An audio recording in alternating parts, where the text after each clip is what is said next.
मलजारी महतो नाम बा हमर, मलजारी महतो। सारा लोग के मलजारी धरा देनी, कितना लोग छेड़ते छेड़ते गान के पता से मर गेल।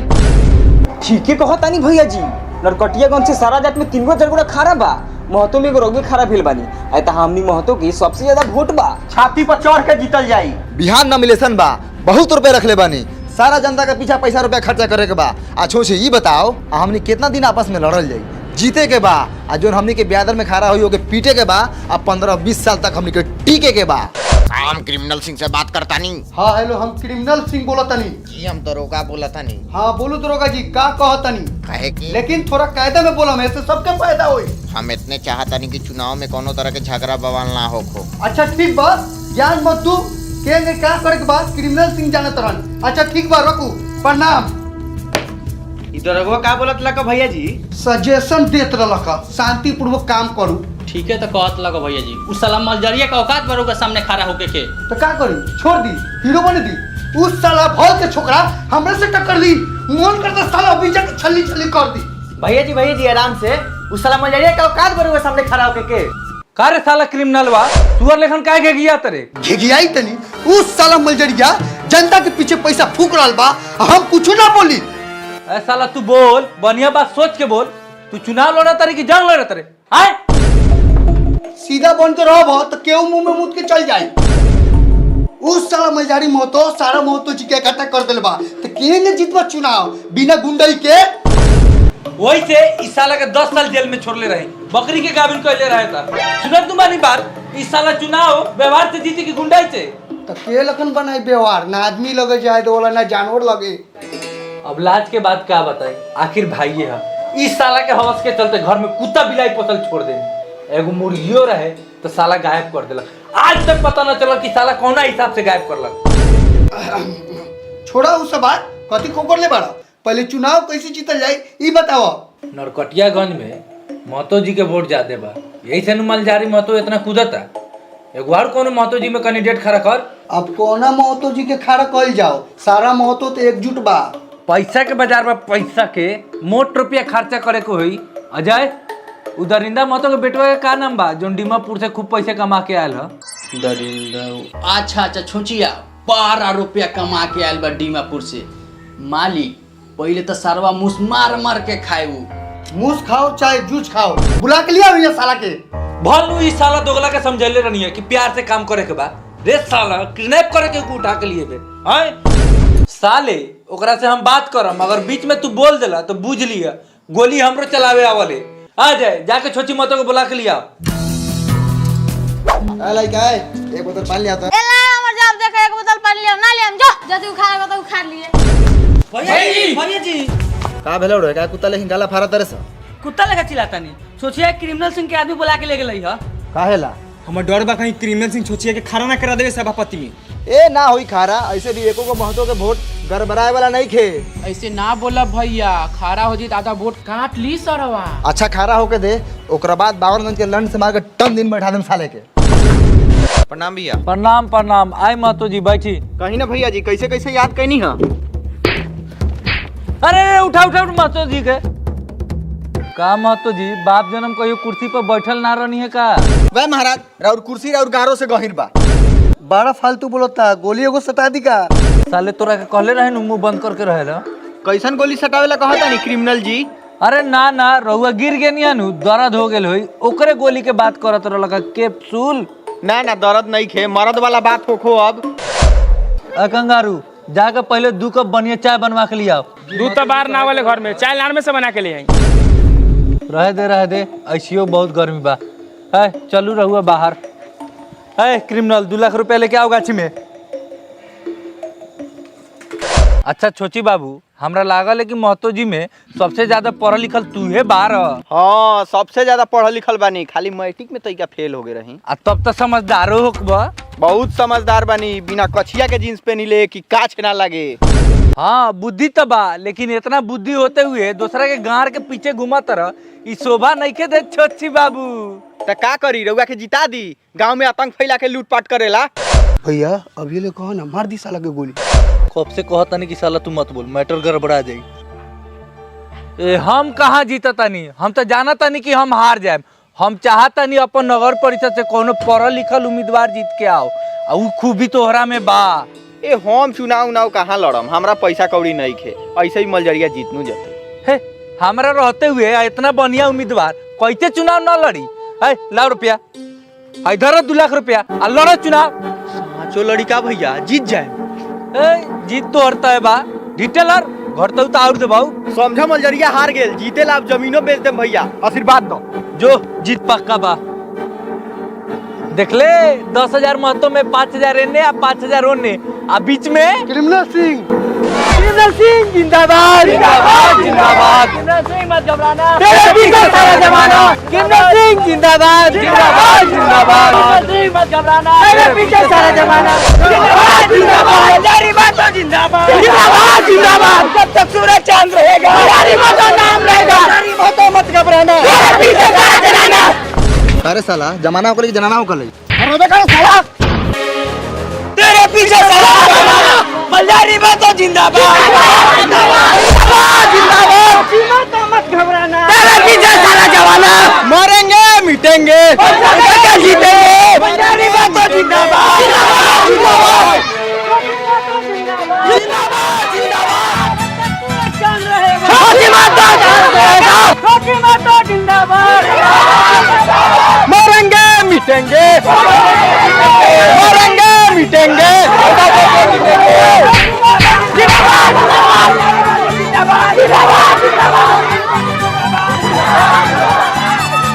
मरेंगे मिटेंगे बोले रे सर्वस। बहुत कूदता सरवा छोचिया, बहुत कूदता। पैसा खैले बा सरवा क्रिमिनल सिंह से। अच्छा खैले बानू तो पूरा गांव में निकाल दे साले के, खाली गांव में वोट मांगे थे। मलयारी बाबा जिंदाबाद।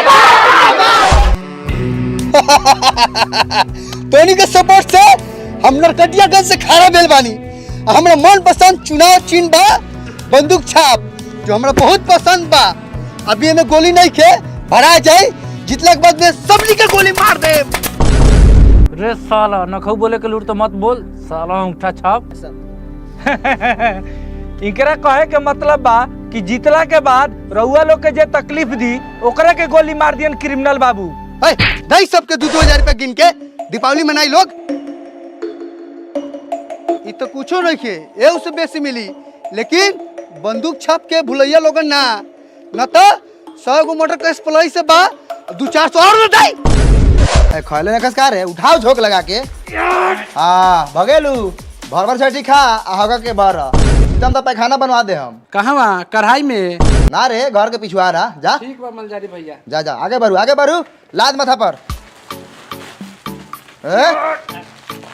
हाँ बड़ा हल्का हो मलजारी, लागत हो 2-3 किलो कम हो। काथी बोला तारा हो, एगो फ्री में देवा तनी ऊपर से कहत रहा हल्का हो। ए धर तू अपन चावल के बरातर से मांग ले का रे। अब खिसियात काहे बनी भैया, मत खिसियाऊ। हम प्लास्टिक में 2-3 किलो चावल घरे भेजवा देता नी। चिमकी भैया घरे प्लास्टिक में 2-3 किलो चावल पहुंचा दो।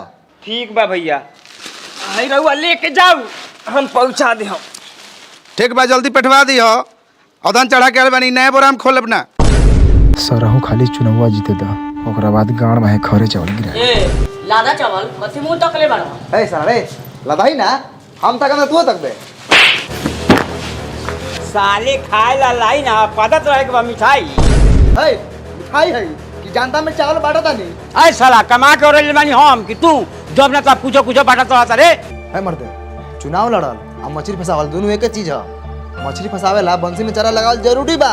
ए चुप सरवा, तू चुनाव जीतबे, लुंगिया गोजी पर आधा उमर कट गेल आ तू सरौ चावल बांटत फिरत रह। अरे अभी उसना चावल बांटा था नहीं, चुनाव जीते था ओकरा बाद बासमती चावल खाइए लमका लमका लाड़ पर चिल्लाल बड़ा। अच्छा सरौ तू खाली चुनावा हार जा, एकरा बाद में तोरा कान में से बासमती चावल लगा दे। ए बुढ़वा सटुया आ गेल बा, लाद लाद माथा पर चावल। आप लोग के बुला के ले आओ। शांति से झटेलू लइका लोगन सबके मिली। अच्छा छी लाओ पहले हमरा के चाय के दुकान छोड़ के आइल बनी। आ हइला चाचा चक्कर एकरा के का करिए जरा दिया, आ जब ई नाचे लगी तो तू आ चाची मिल के नची ह। ची औरे दे बालो बचा बा। ए मर दे कोनो भोज भात कले बनी का हो से समहरे दीवा। इधर एगो नागिन हवा ले जा। ए लइका हाय ले आ पैसा लाओ। ए कलिया पैसा नहीं खेलेगा के फ्री में सब लुटा दे। बम छाप। जी हाँ, वादा नहीं विकास करेंगे, साथ दीजिए गांठ देंगे। नगर परिषद नरकड़ियागंज से सभापति के युवा उम्मीदवार क्रिमिनल सिंह का चुनाव चिन्ह है बंदूक छाप। मलयारी महतो जिंदाबाद, मलयारी महतो जिंदाबाद। कौन बारे क्रिमिनल सिनेमा का? ये तो बात दोनों भाई, क्रिमिनल सिंह बवाली सिंह। तोरा घर में 4 गो वोट बा, चारों चाहिए। जी मालिक रहुआ निश्चिंत रहे। ये तो पैसा बांटा था सारवा। तो तू हो बाटा, बिना पैसा बटले जीतबो ना। चलो ठीक बा, हमारा भरोसा बा कि वोट गड़बड़ाई ना। अब बाकी हमनी के बारे में जानते बारे कि हमनी कौना किस्म के आदमी बारे। जी जी ठीक बा, हमारा पता बा पूरा गहराई से। चल ठीक बा, चल सरे। क्रिमिनल सिंह जिंदाबाद, जिंदाबाद, जिंदाबाद।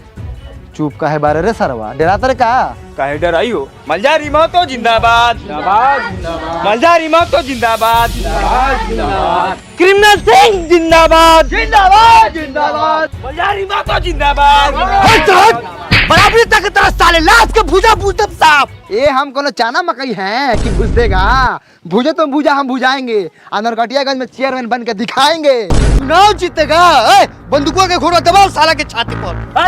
रह दे कति कुत्ता बिलाई से लगले बारे तो चल आगे बढ़। ओए बवाली सिंह, धमकी मत दा। कुत्ता बिलाई नहीं की, मलयारी महतो बानी, मलयारी महतो, मलयारी महतो। चल साला वो अपने मर जाई। छोची महतो जिंदाबाद, जिंदाबाद, जिंदाबाद। बम छाप जिंदाबाद, जिंदाबाद, जिंदाबाद। छोची भैया जिंदाबाद, जिंदाबाद, जिंदाबाद। हमार क्रिमिनल भैया मुर्दाबाद, मुर्दाबाद, मुर्दाबाद। रे साला रे काती बोलत रे बवाली भैया, रउआ सच सच बताई, रउआ कहले रही कि ना कि हम चुनाव हार गेल बानी, हमरा के आशीर्वाद देवल जाओ। ई महान इंसान रउआ के चुनाव जीत के दिखाई। रे साला तोरा के पैसा दे देनी तो तू चुनाव जीत जेबे। मार साला के बराबरी बतिया था, मार साले के गिचिया के। दादा रे दादा, माई रे माई, ए क्रिमिनल तोरा दाई के नानी के। अरे बाप रे बाप, अरे बाप रे बाप। अब बवाली जी हो, बवाली जी। अब दादा रे दादा। ए रुक साला, बचावे जाते। मार मार पहले सरवा के हुकाए दे। मर जाए साले।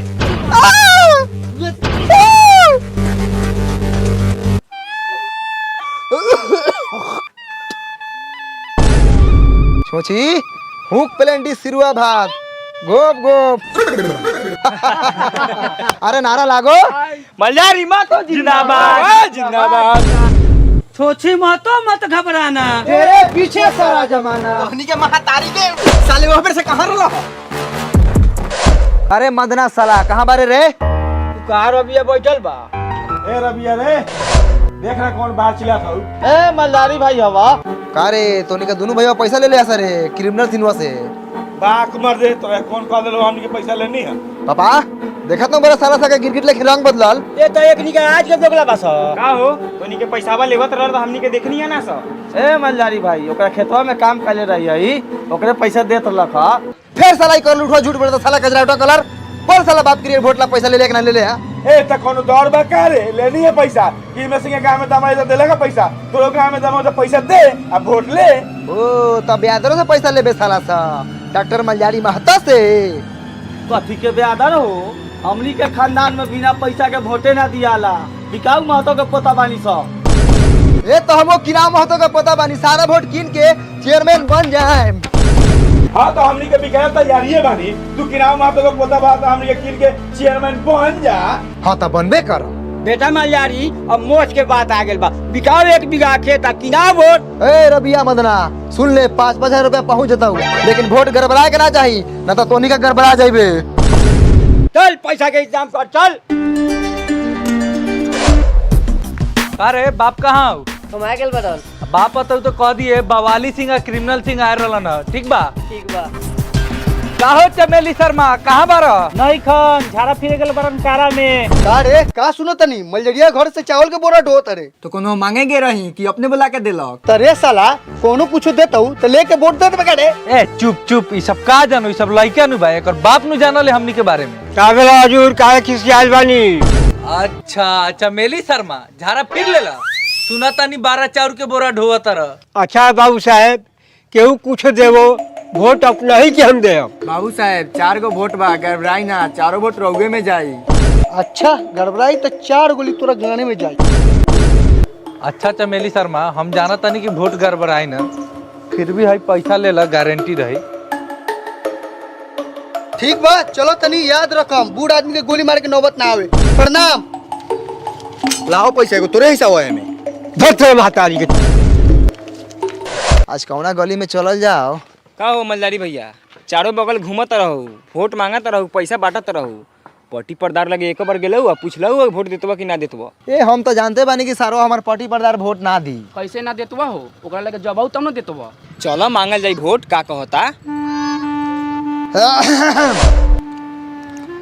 कहे कर लगा कि सभापति में चुनाव लड़तनी, दवाई छाप चुनाव चिन्ह मिलल बा, सारा परिवार वोट दे दिए।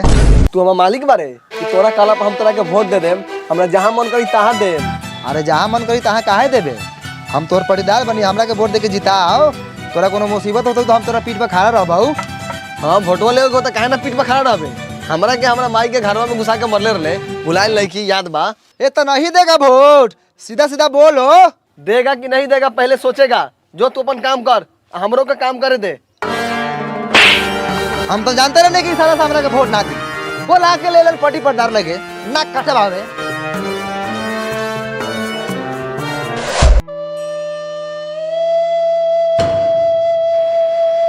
डॉक्टर साहब कितना बुखार बा? बुखार तो 105 बा, कम कहाँ होता। तो हमरा जूजी के दवाई देता रह, जे बुखार कम नहीं खे हो।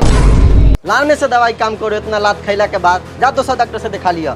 भाग सरवा माल जाल के डॉक्टर, आदमी ठीक करवा साले। लातो खैला, जातो गवैला, भातो ना खैला, अब गार मराव। कहिले मलजरिया से मिल जा, पैसा लेके बैठ जाता ना। चुप रख लिया, अगर एक आगे एक शब्द भी बोल ले नू तो ठीक ना होई। मरेंगे मिटेंगे पैसा देके जीतेंगे, लेकिन कभी मलजरिया से हाथ नहीं मिलाएंगे। ठीक बा तो मर, आ महतो महतो में लड़, आ बुखार से जर।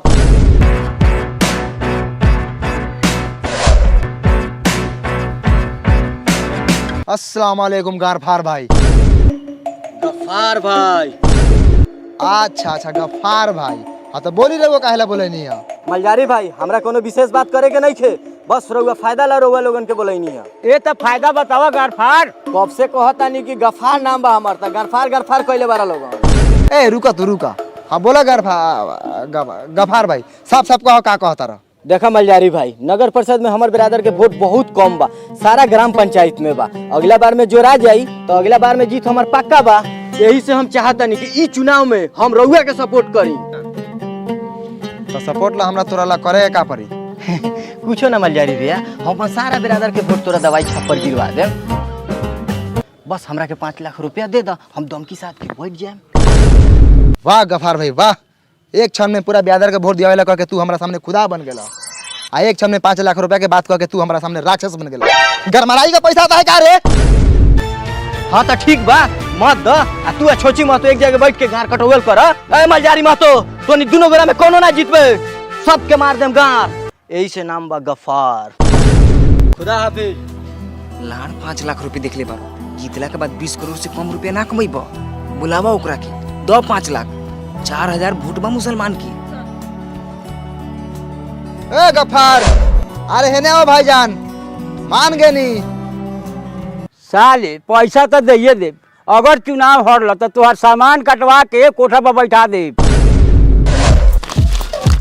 दीदिया पैसा दो तो याद रखम न ता, एगो बेटा बा जिंदगी सुन हो जाई। चल सरे। क्या को मेरा रू रे? 4 गो। अब बाल बच्चा 13-14 गो। सारा वोट हमरा के मिले के चाहिए, न तो गुमटी में 2-4 गो बम रख उड़ जतो। पकड़। 91, 92, 93, 94, 95, 96, 97, 98, 99, 100। मलजारी भैया टोटल हो गया 12,70,000 रुपया। चल चल चैन लगाओ पूरा बैठा के। सारा ई मिला के टोटल 26,13,000 रुपया खर्चा कर चुकल बारे। अगर हरले खबरदार बाबा, तू अगर अपन करी जबान से एक लफ्ज आगे बोल रहा था। हटो हटो, पैसे से दूर बैठो। साले जीते से पहले ही कुर्सी पर बैठ के बाप से हुकूमत जमावत रहा। सॉरी मेरे बाप, अब नहीं होगा पाप। माफ कर दो। चिमकिया पैसा डाल चल क्षेत्र में जितना वोट किने के बाद हाथ में किनाई। परसों 10 तारीख इलेक्शन भर रही बा आ छोची माँ तो क्रिमिनल सिंह पैसा बांट के निहाल बा अपनी बात में लाल चढ़ के उजर हो जाए। चल सर चल नेता बना।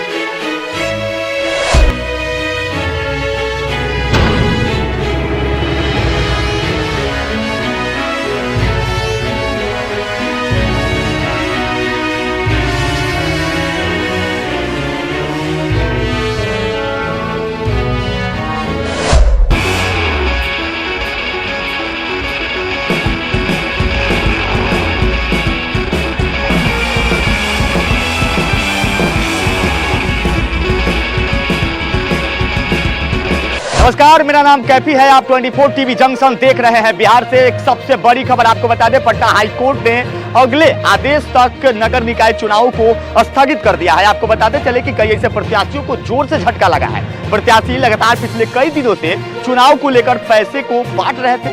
ऐसे स्थिति में उन प्रत्याशियों को दिल में चोट लगा है। बताया जा रहा है कि 5 से 6 महीने बाद फिर से चुनाव को कराया जाएगा और नामांकन प्रत्याशियों को फिर से भरना होगा। बने रहिए हमारे साथ और देखते रहिए 24 टीवी जंक्शन।